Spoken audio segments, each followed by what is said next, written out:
বিশ্বাস করা যাবে না কি পরিমাণ শিং মরিচ নাম দিছি আমি। এ বাঁচতেও কি কম সময় লাগে কন খান। মাঝের এটা হচ্ছে সবুজ হয়, পিঁপড়াই হচ্ছে পরাগ। আসসালামু আলাইকুম সবাইকে, সবাই কেমন আছেন? আশা করছি ভালো আছেন, আমিও ভালো আছি আলহামদুলিল্লাহ।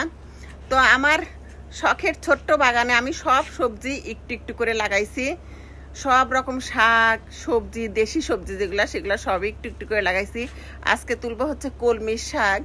কলমি শাকও দুইবার খাওয়া হয়ে গেছে, এবার দিয়ে তিনবার তুলবো।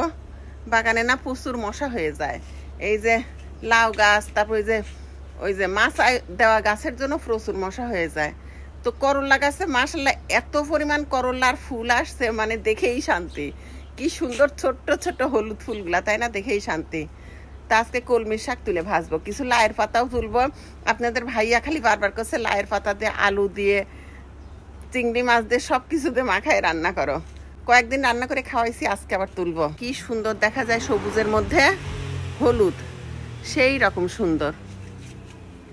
এই যে যেটা হচ্ছে করলা হবে সেইটার মাঝের এটা হচ্ছে সবুজ হয়, সাথে দেখেন করলা আছে, এটা করলা হবে। আর যেটা পুরুষ ফুল করলা হবে না সেটার মাঝে ইয়েলো, এই যে পুরুষ ফুল।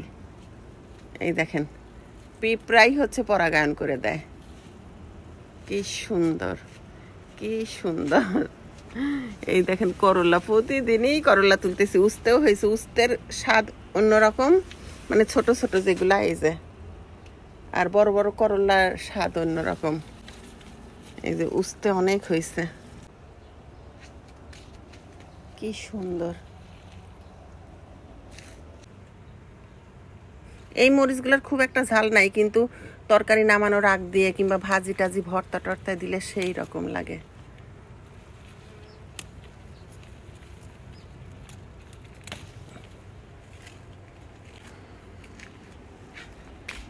আজকে গামলার বালতি নিয়ে আসছি।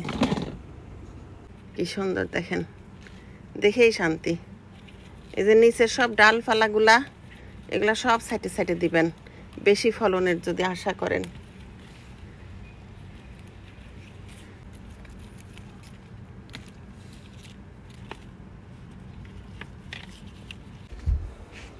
শিং মরিচ নাম দিছি আমি।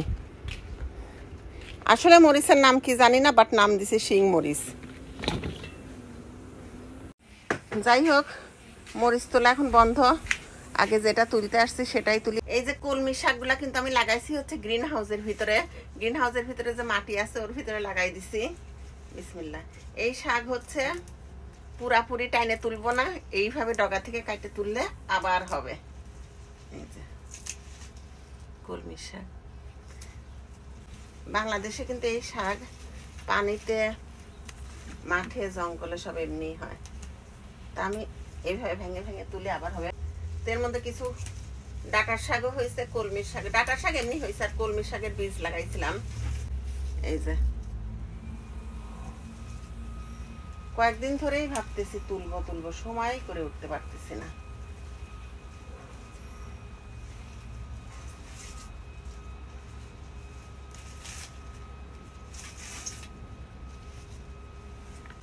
কয়েকটা বীজ ছিটাই দিছিলাম, ভালোই হয়েছে। বিশ্বাস করা যাবে না কি পরিমাণ গরম, মানে ঘামে টপ টপ করে পানি ধরতেছে। যাই হোক, মোটামুটি বেশ খানিকটাই হয়ে গেছে। এটা নিয়ে যাই এখন রান্না করব। আগে লায়ের পাতা আবার তুলে নেই।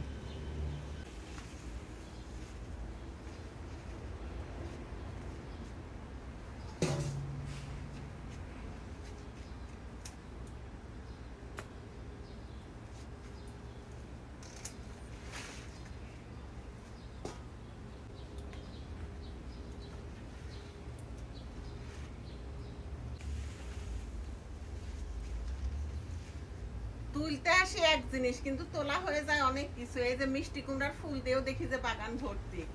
মিষ্টি কুমড়ার ফুলও তুলে নিয়ে যাব। এখানে যে পুঁই শাক হয়েছে অনেক, এগুলাও তুলে নিব। বিসমিল্লাহ। ওরে আল্লাহ, গিছে কোথায়? লায়ের গাছের মাথায় উঠে গেছে।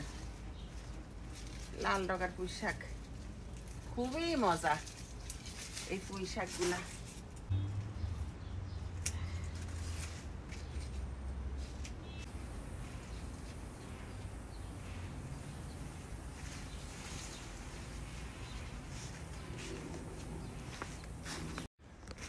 এ বাঁচতেও কি কম সময় লাগে কন, খালি তো লাগাই তুলি, কিন্তু বাঁচতেও 1 থেকে 1.5 ঘন্টা সময় লাগে যায়। যাই তো এখনই যায় লায়ের পাতাটা রান্না করে ফেলবার, কলমি শাক রান্না করবার, পুঁই শাকটা বাইসে রাখবো, এটা আবার কালকে রান্না করব।